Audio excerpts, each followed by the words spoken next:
My name is Sarah. I'm 36 years old, living alone in a small wooden house by the southern coast of Florida. Last week, my own mother kicked me out of her 70th birthday party, in front of more than 60 guests. She pointed at my face and growled through her teeth, "You are the last stain on this family." My father just sat there, silent, glancing at me like I was a fly on his plate. I set the birthday cake down on the table, smiled, and said, "If you want me erased so badly, then let me tell everyone the real reason you hate me this much. Have you ever been turned into a stranger by your own family? Have you ever been rejected even when all you wanted was to be loved? Leave a comment if you've ever been treated like a burden. Tap like if you believe even silence has its limits. And don't forget to subscribe, because what I'm about to share might change how you see family forever." I remember my 10th birthday vividly. Mom bought a 3-tiered pink strawberry cream cake, but it wasn't for me. It was Madison's birthday, my younger sister just 2 years behind me, but always in a tiara, always in a princess dress, while I stood in the kitchen corner holding the cake knife for the guests. Whenever someone visited, Mom introduced Madison as the pride of our family, the one born to shine. Me.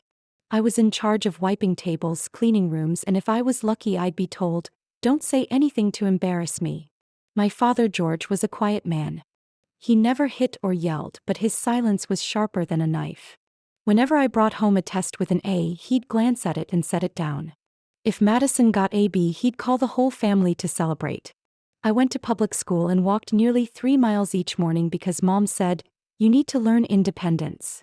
Meanwhile, Madison had a private car picking her up from ballet to art class, studying at a private school that cost 3 times Mom's monthly salary. I wasn't jealous, truly. I just never understood why I was always left out in my own home.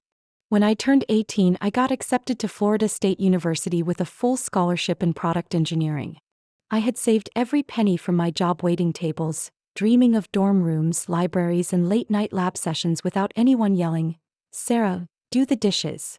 But the day I was packing to leave, Mom slammed a pile of bills onto the dinner table. Property tax, credit card debt, a short-term loan they used to save my uncle's convenience store. She didn't look at me, just stared at the wall behind me and said, "Family means no one turns their back when things get hard. If you leave, who's going to pay all this?" I folded the acceptance letter, tucked it into the nightstand drawer, and applied for a job at a food packaging plant on the outskirts of town. I was 19. I didn't complain. I just worked. 8-hour shifts standing on my feet, wrapped in a plastic apron, hairnet, gloves. I'd come home with swollen feet and an aching back. But Mom would still say, "Madison learned to draw portraits with charcoal today. She's so talented." One night I woke to yelling in the living room. Barefoot, I tiptoed down the hallway and pressed my ear to the door. Mom's voice, sharp and trembling, "You think I don't know? That girl doesn't look like anyone in this family." Her eyes, her silence, that stare. "Sarah is not one of us." I froze. Then Dad's voice, low and tense, "Shut up. She can hear you." Silence followed. I held my breath. Then Mom laughed bitterly, voice suddenly calm, "I'm just angry. Tired. Go to sleep." I crawled back into bed and lay still like a corpse. One sentence kept echoing in my head. "Sarah is not one of us." The next morning Mom still made coffee. Still dropped Madison off at school. I still went to work, paid the electric bill that month with an advance from my night shift. No one brought up what was said. But from that moment on, something inside me broke. Not because Mom said it, but because he, the one I thought was my last safe place, didn't deny it. I started noticing more. Family photos in the hallway never had me in the center. On holidays, Mom and Madison wore matching outfits, same lipstick, same patterns. I wore old sweaters Grandma left behind. Even when I sent money to help Mom get her knee surgery, she called Madison first to brag, "Someone kind helped me," then sent me a dry text, "Thanks, I'm fine." I didn't bring it up. I never mentioned that sentence from the night.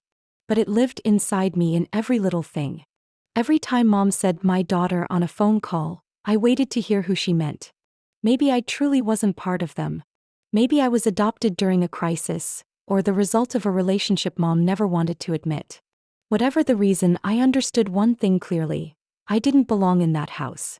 And maybe they knew it too all along. Thanksgiving when I was 24, Georgia was colder than usual. I drove my beat-up silver car. No heater, loose backseat hinges. Back to the house that always felt like I was just renting space in it. On the passenger seat sat a turkey I marinated for 3 hours with a new recipe, wrapped tight in towels and foil to keep warm. I also brought pumpkin pie, the dessert Mom once taught me in middle school, back when she still called me my sweet girl. A time that now felt far shorter than I'd thought. I parked in the driveway, turned off the engine and sat for a moment. Through the window, I saw the kitchen's warm yellow light, Madison's laugh ringing like church bells. She always knew how to hold a room. I grabbed the food trays and stepped quickly inside. The wooden door creaked as I pushed it open. The living room looked the same.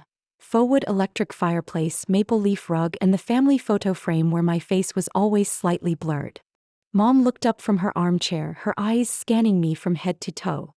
I wore an old wool coat, faded jeans, hair tied back. Before I could speak, she said loudly with no attempt to whisper. "This one looks like the maid dropping off takeout." I paused a beat, then nodded slightly. "Hi, Mom." I set the turkey down on the counter, avoiding the stares of people pretending not to listen. The smell of food spread, warm, comforting. Madison stepped out from the bedroom in a deep red velvet dress, softly curled hair, lipstick to match. She hugged Mom, smiling like nothing had been said. "Mom, you have to try the dessert I brought from my friend's shop. It's a passion fruit creme brulee, super pricey." Mom beamed, pulling Madison to the table. "You've got such good taste, just like me." I washed my hands, quietly setting out the plates. No one mentioned the turkey. No one asked how I was. Not until everyone was seated did Madison pull a thick envelope from her purse and hand it to Dad. "Thanks for trusting me, Dad. I'm going to use this to rent my first downtown studio." Dad nodded, silent. Mom clapped her hands. "My girl always had that artistic spark. Remember the family portrait you painted? Better than a real photographer." I clenched my hands under the table. I'd painted hundreds of pictures that used to cover my old bedroom walls. But they were all taken down years ago, replaced by photos of Madison's recitals. Madison in her cap and gown, Madison with the principal. Mom suddenly turned to me. "And what about you? 24 and still no one serious enough to bring home." I smiled faintly. "I'm focused on work. Planning to open my own shop by the end of the year." "Shop?" Mom raised an eyebrow. "What kind of shop has you still showing up in that sad outfit on Thanksgiving?" A fork clinked against a plate. I looked up at her. "Did you have to humiliate me in front of everyone like that?" The room fell still. Madison looked up from her wine glass. Dad raised his head. Aunt Martha swallowed her mashed potatoes a little too fast, as if trying to dodge a storm. Mom set her glass down and stood. He didn't yell. Her voice was low, firm and cold. "Humiliate? You think I haven't been humiliated enough having a grown daughter who lives like a shadow? No husband, no degree, no career, coming here to mooch off us and then daring to talk back." I bit my lip. My eyes stung. "I'm not mooching. I cooked the turkey. And those months you couldn't afford your prescriptions. Who kept transferring money into your account without ever needing a thank you?" My mother froze. Then she raised her hand and slapped me across the face. It wasn't loud, but in that small room it sounded like a gunshot. My cheek burned, ears ringing. I looked around. No one said a word. No one stood up. Madison stared at me, her lips pressed tightly together, but said nothing. I set my napkin down on the table softly. Then I got up, grabbed my coat and walked to the door. The turkey sat untouched. No one took a bite. Outside, the wind cut sharp and cold. I didn't look back. The door clicked shut behind me. The sky was pitch black, other houses glowing warm with yellow lights. But on that doorstep, all I heard was the wind howling and my own footsteps crunching over the gravel. No one ran after me. No one called my name. No one tried to stop me. And I understood, whatever that family portrait looked like now, I wasn't in it. Maybe I never had been.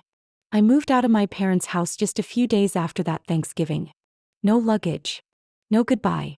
Just one suitcase of clothes, my old laptop, and a plastic box holding all my drawing tools and crumpled design sketches from the college education I never finished. The man who owned the auto repair shop at the end of the street, Mr. Howard, he was the first person to offer me a safe place to land. "There's an old garage in back. No frills, but it's got an outlet and running water. You can stay there if you don't mind the sound of tools," he said. His eyes didn't judge, only weary, like someone who'd seen too many young people lose their way. I nodded, swallowing the lump of gratitude in my throat. The garage was barely wide enough to fit a worn-out mattress and a folding table. One corner of the roof leaked, so when it rained I had to set out a bucket to catch the drops. But I felt safe. For the first time in years I could sleep without wondering who was watching me through a cracked door. During the day I worked the front desk, logging invoices, calling clients about their cars, brewing coffee, wiping down the front windows. At night I opened my laptop, plugged in my headphones and took online classes in product design. I learned about ergonomic principles, how materials affect the feel of touch, how the curve of a spoon could ease tension at the end of a long day. I was hooked, not to prove anything to anyone, but because for once, everything I learned felt like it belonged to me. I started designing practical kitchen tools, small things I had once wished for in childhood. A foldable measuring spoon, a non-slip veggie cutter, a compact flour sifter that fit comfortably in the hand. I tested each prototype with scraps, recycled plastic, old blades, silicone glue bought by the pound. Every night after work I propped up my old phone with stacked books, filming demo videos using my desk lamp and a whiteboard as a background. I uploaded them to Etsy, then opened a TikTok account. I had no followers, just a few hundred views at first. But I didn't quit. Every video was filmed 3 times, edited carefully with captions added and a short story told about what the product was made for. One evening I posted a 27-second clip of a soft grip can tab opener. In it I said simply, "If you've ever had arthritis like my grandma did, this could help." No music. No trend. Just my hands, warm light and the tool moving smoothly. The next morning I woke to my phone vibrating nonstop. Messages, emails, order alerts. That video had been shared by a caregiver influencer who wrote, "This woman understands hand pain better than any big brand out there." I sat frozen in that garage, tears rolling down my cheeks before I even realized it. A week later I had to temporarily shut down my Etsy shop from too many orders. A month after that, a distribution company from California offered me a manufacturing contract.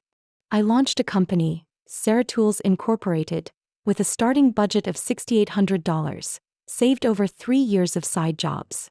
My first office was a tiny upstairs room above an old print shop, where I brought my foldable garage table and placed it in the middle. I hired my first 2 employees, 1 technician and 1 order handler. Both had been long-term unemployed, both knew what it felt like to be underestimated. I told them, "Here no one has to pretend to be perfect. We just do the work and we do it with care." We worked 12-hour days. I stayed up late replying to customer emails, answering online comments, learning how to operate 3D printing lines. I didn't take weekends. No holidays. 3 years later, Tools Incorporated was valued at over $42 million after a round of investor funding. We expanded to 5 states, landed on Time Magazine's Smart Home Solutions list, and were interviewed by 3 major startup podcasts. I still lived simply. Rented a small apartment by the beach. Drank black coffee in the morning, cooked my own dinners, browsed the farmers market on Sundays. I never changed my phone number, but no one from my family ever called. I didn't tell anyone. I didn't post about it. I didn't send updates. Not out of bitterness, but because I learned that real value doesn't need the approval of those who once dismissed it. I kept every piece of proof from that journey in a wooden box. My first sketch, my first invoice, my first signed contract email. Not for show, but to remind myself that everything I built didn't come from luck. It came from quiet grit and those winter nights lying under a leaky garage roof, still dreaming of a spoon that fit just right in someone's hand. The wedding invitation arrived at my office one rainy afternoon in May. Cream-colored envelope, embossed design, names printed in elegant cursive. I opened it during a legal team meeting. My name was printed on the card, Sarah Wheatley, missing the H, no title, no personal note. I chuckled, not from sadness, just because nothing had changed. Madison, my younger sister, was marrying a young dentist my family always called heaven sent. The wedding would be held at a 5-star hotel in downtown Savannah, with a cocktail reception, dinner, and live music. I wasn't asked to contribute. I wasn't included in the bridesmaid group. Just another guest. So I decided to go. Not to reconcile, but to show up. To no longer be the name that got misspelled then forgotten. I wore a navy silk jumpsuit, hair neatly pinned up, no heavy makeup. When I arrived, I handed the invitation to the receptionist. She checked the list, then smiled politely. Table 14 near the kitchen area, ma'am. My table was next to the service door, beside the coffee machine and where servers waited to swap trays. Each time the door swung open, clanging pots and the smell of fryer oil filled the air. I didn't complain. I simply sat down, poured myself a glass of water and watched the scene unfold. At the heart of the ballroom was the head table. Madison sat beside her husband, both sets of parents beaming as if they hadn't once slapped me across the face. Madison wore a dazzling white gown, floral hairpin matching the centerpiece, her smile like a bridal perfume ad. The evening went as expected. White wine, tender roast beef, classical music by a string quartet. When it came time for speeches, Madison stood, raised her glass and looked around. I want to thank my parents, she said, her voice clear, for raising me to be kind, loving and strong, unlike those who live to blame others for their own failures. Applause. I didn't move. That last line didn't need clarification. Everyone knew who it was aimed at. From my purse, I pulled out a thick white envelope and placed it on the table in front of me. Inside was a copy of a 2009 financial agreement, signed by my parents, with Madison as the witness. They had agreed to repay $150,000 in exchange for me transferring the deed to my grandparents' home to help them secure a bank loan for their failing business. I never received a cent. And I had never brought it up. Till now. On the front of the envelope I wrote 3 words, truth returned. After the dinner, as guests gathered for photos and prepared to head to the next hall for dancing, I walked up to Madison's table. The photographer was adjusting her pose, guiding her arms, tilting her head gently. I waited for a quiet moment. No one noticed me except Mom. She looked at me like a stain on freshly washed linen. I placed the envelope into Madison's palm. Her smile faded, eyes locked on my hand. I spoke softly, almost a whisper. You said our parents taught you to be strong. Then take this. Open it when you're ready to face it. Then I turned away, walking toward the doors where the golden hallway lights had started to glow. I didn't expect anyone to call me back. And just as I thought, no words followed me. But I knew, this moment wouldn't vanish like the 100 times before. That envelope would be opened, if not that night, then after the next argument or some surprise family meeting. And when it was, no one could say I didn't exist in this story. I stepped out into the cool night breeze, brushing my collar. My small rented house by the beach wasn't far. No wedding photos there, no expensive wine, but there were ocean waves and the scent of chamomile tea. A place where every detail was chosen by me. And tonight, that's where I was heading, after returning a piece of justice that had stayed silent for 10 years. 3 days after Madison's wedding, I was working on the back porch when my phone rang. The caller ID made me pause for a second. Dad. 6 letters missing for 2 years. I let it ring 3 more times before picking up. His voice was still deep, slow but not cold. Sarah. It's Dad. I sat up straight. Afternoon sunlight filtered through the bamboo blinds, casting soft gold lines across my legs. I'm listening. It's about your mom. She's been diagnosed with early-stage neurodegeneration. He paused, waiting for me to say something, but I stayed quiet. The doctor says the house needs renovations. Handrails, slip-proof floors. Maybe build a ground-floor bedroom if she can't manage the stairs. I set my glass of water down. And we're planning to take out a loan, but the bank wants a co-signer for the $500,000.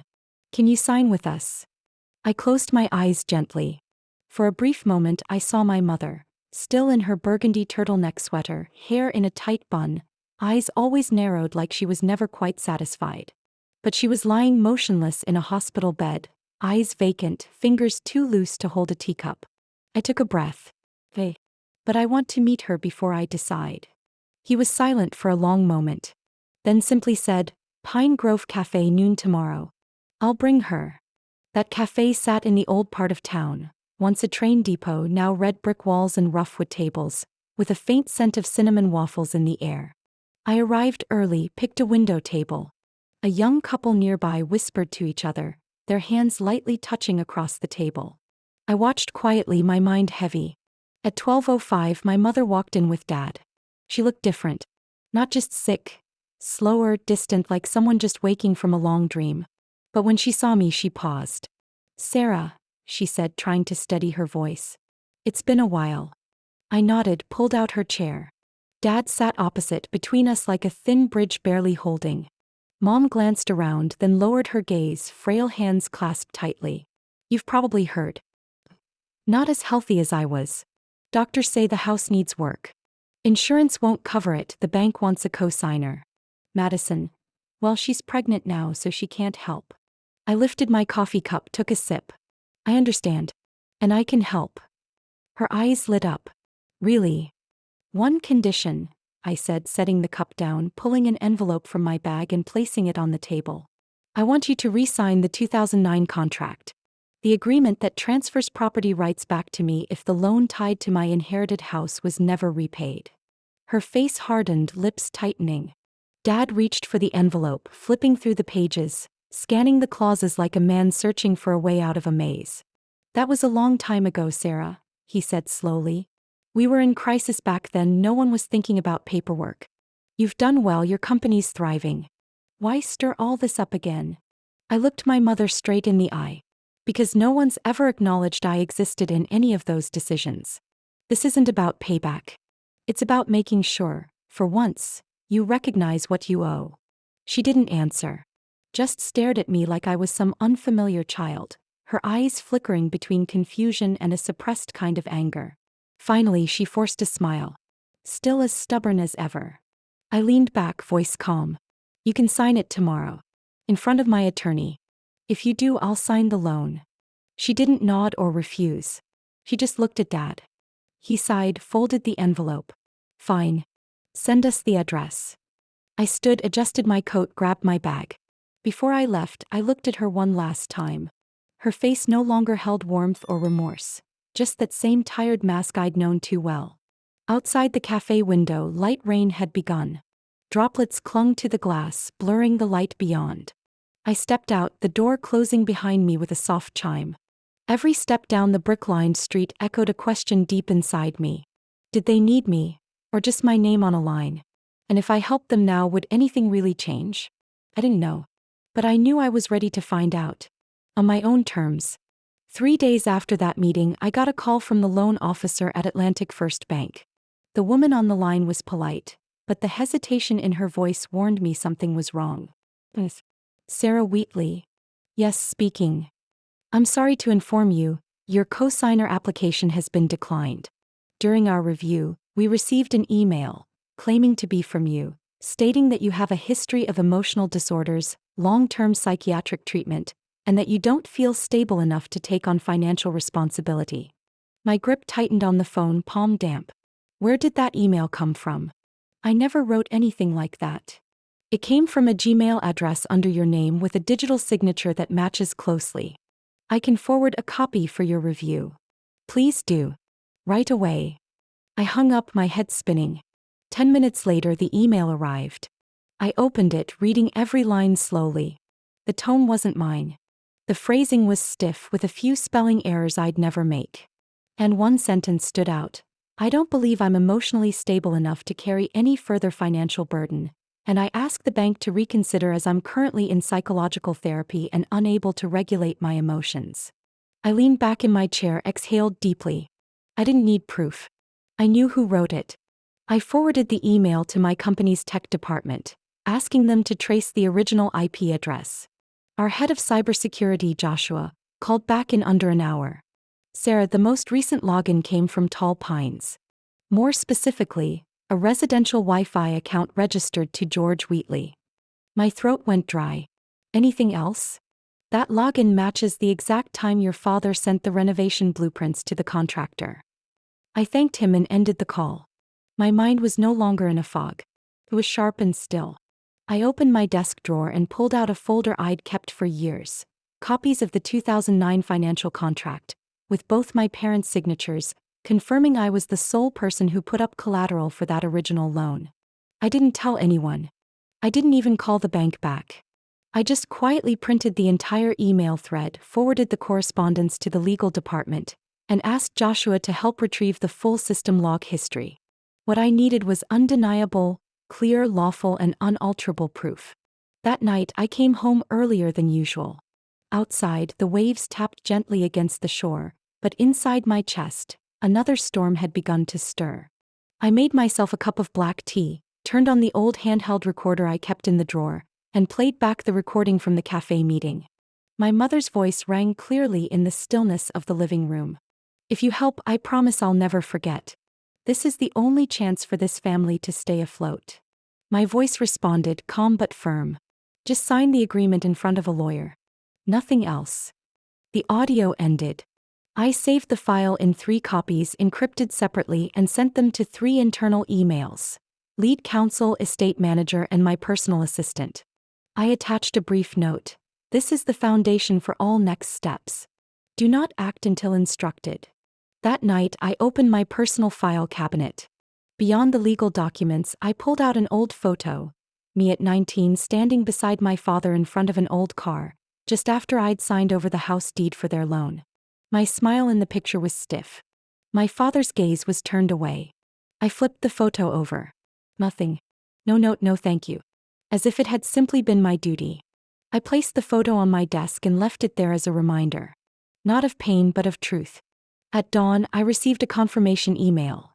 The full login history, actions related to the fake email account, and the IP address logs had been collected and officially verified by the cybersecurity team. A complete file was ready to present in court if needed.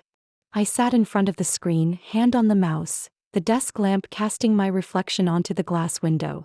Steady, but no longer the woman who once waited for an apology from her parents.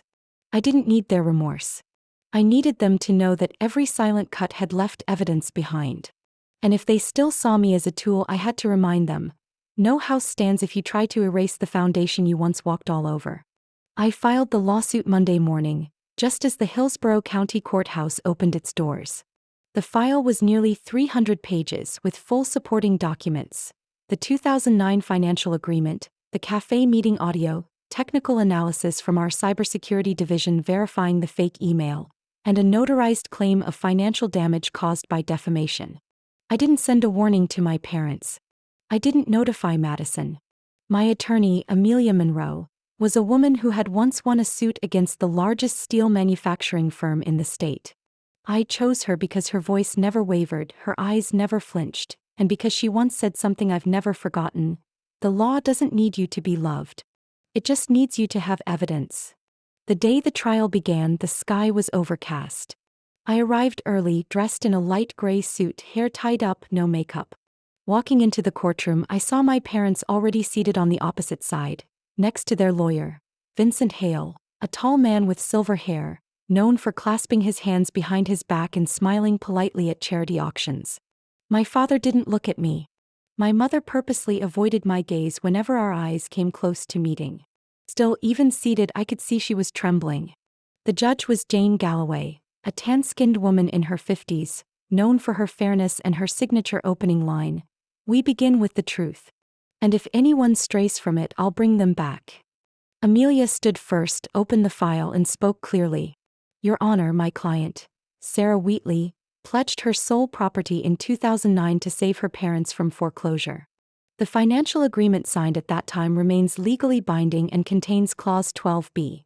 If the receiving party engages in public defamation or identity falsification resulting in financial or reputational harm to the pledging party, ownership of the pledged asset shall automatically revert without renegotiation." Vincent Hale rose to counter with the seasoned tone of someone used to bending laws. "That clause was drafted without legal representation on either side. It's vague.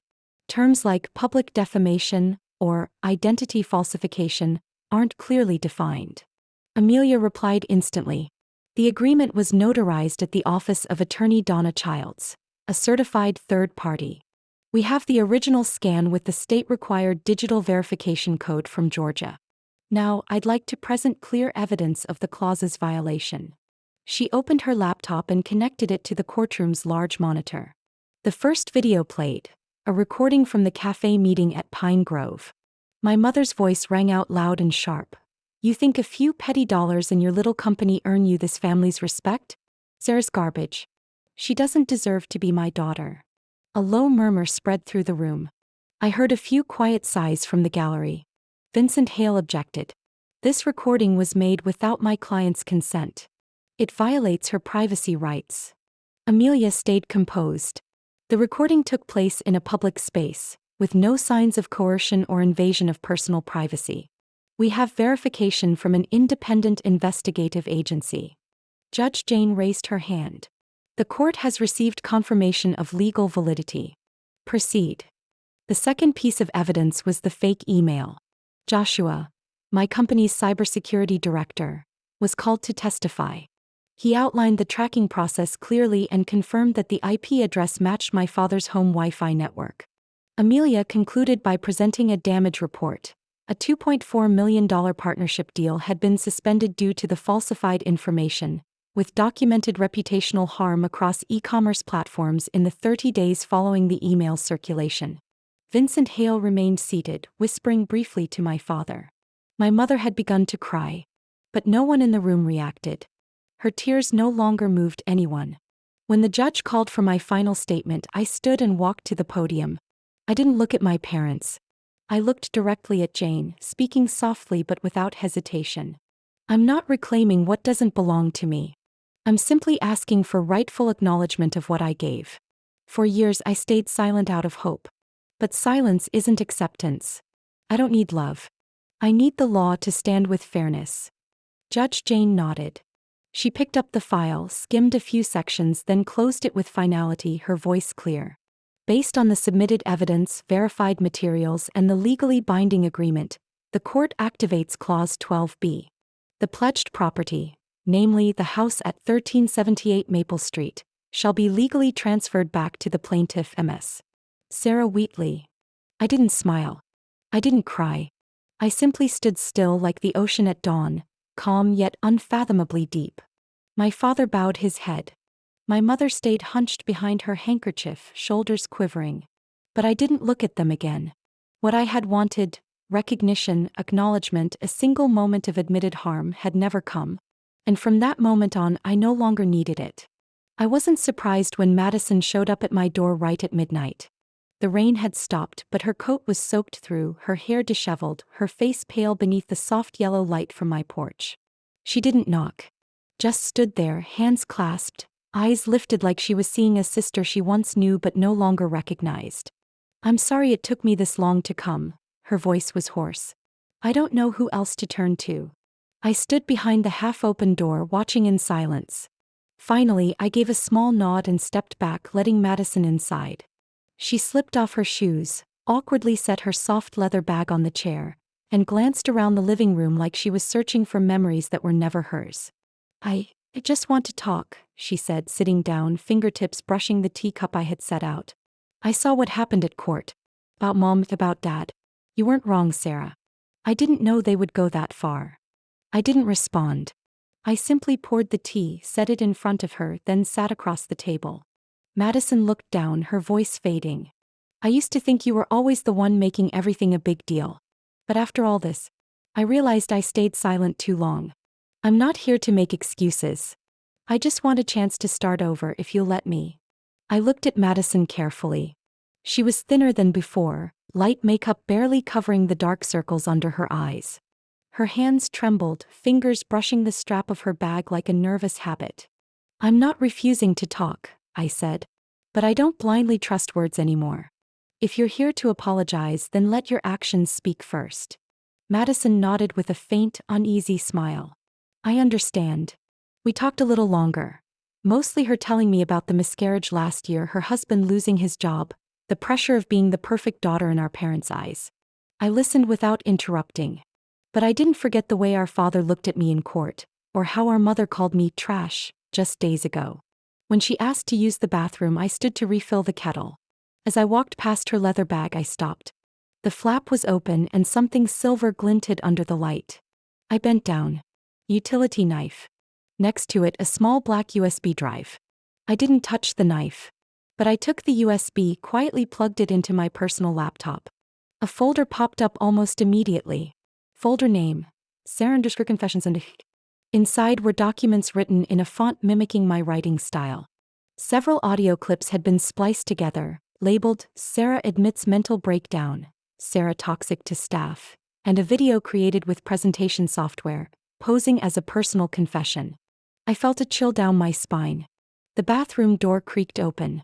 Madison stepped out, drying her hands with a smile. "The water's so clear I didn't want to wash my face. Might end up staying awake all night." I removed the USB, slipped it back exactly where I found it, then looked directly at her. "What's in your bag?" She paused for just a second, then smiled lightly. "Just some random stuff. A notebook, keys, a few manicure tools." I nodded, saying nothing more. We sat another 10 minutes in uneasy silence. When she finally asked to leave, I walked her to the door. As she stepped off the porch, Madison turned back, eyes slightly red. "I really do want to start over. Can you believe me?" My hand rested on the door frame. "To believe someone, you have to feel safe first." She didn't reply. She just bowed her head and walked away. The red taillights of her Honda disappeared behind the line of pine trees along the road to the main highway. Right after, I uploaded everything from the USB to the company's secure server, attaching a real-time backup log. I didn't call Madison. I didn't tell anyone. The next morning, I walked into Amelia's office with the full printout. The amendment was written immediately.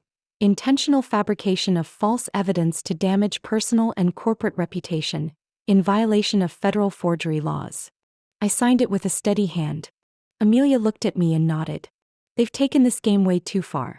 But at least now you're not playing by their rules anymore." I stayed quiet. There was no need to respond. Because this was no longer the story of a forgotten daughter. It was the truth, undeniable even behind a midnight smile over cold tea. I left the courthouse with no cameras flashing, no one waiting on the steps to snap a photo, no arms wrapped around me.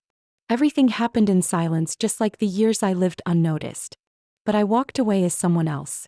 No longer the daughter begging to be heard. I was the plaintiff who had won. A woman who stood up, protected herself, and needed no one to lead the way.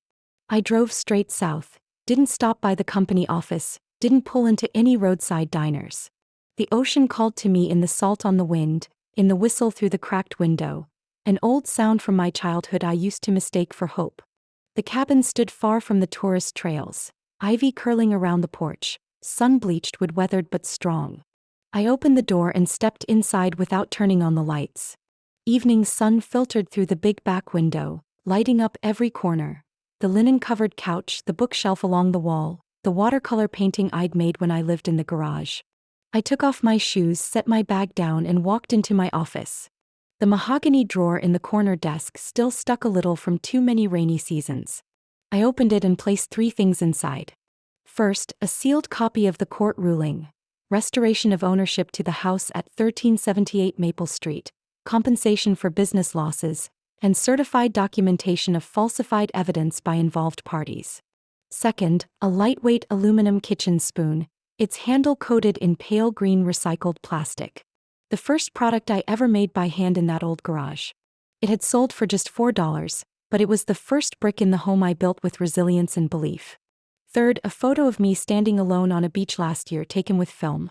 I wore a gray sweater, shoes in hand, wind-tangled hair, eyes looking directly into the lens, unflinching. I closed the drawer softly, like sealing a promise to myself. I didn't need an apology. I didn't need my mother to collapse onto my shoulder whispering, "I regret it." I only needed to forgive myself, for once believing that love could be stitched back together with silence. Night began to fall. I brewed a cup of ginger tea, stepped onto the back porch, barefoot on the cool tiles. The sea stretched before me, waves brushing the shore like the heartbeat of something that had never abandoned me. I remembered a conversation from years ago with my mother. I was 15, peeling potatoes in the kitchen. I asked her, "Mom, if I ever disappeared one day, would you come find me?" She was folding napkins, didn't turn around, and snapped, "Stop with the dramatic questions. Focus, or the potatoes will turn black." Today, I no longer wonder about her answer. I picked up my phone, glanced through a few messages from my attorney and assistant. One of them confirmed the deposit of the $600,000 settlement. I didn't open the details. I placed the phone face down on the table and looked back at the sea. The wind picked up, carrying the smell of salt and the rustle of pine leaves from afar. I took a deep breath, filling my lungs with air free of judgment. No one in that house could call me a burden anymore. No more eyes that looked at me like a debt to be settled. No more dinner tables where my seat was the extra one. Just me, a small spoon, a photo, and the sea breeze. And in those quiet things I found something I hadn't dared to name for years. Freedom. Not the kind that's loud or glorious. Not a victory to boast about. Just the kind that feels like letting go.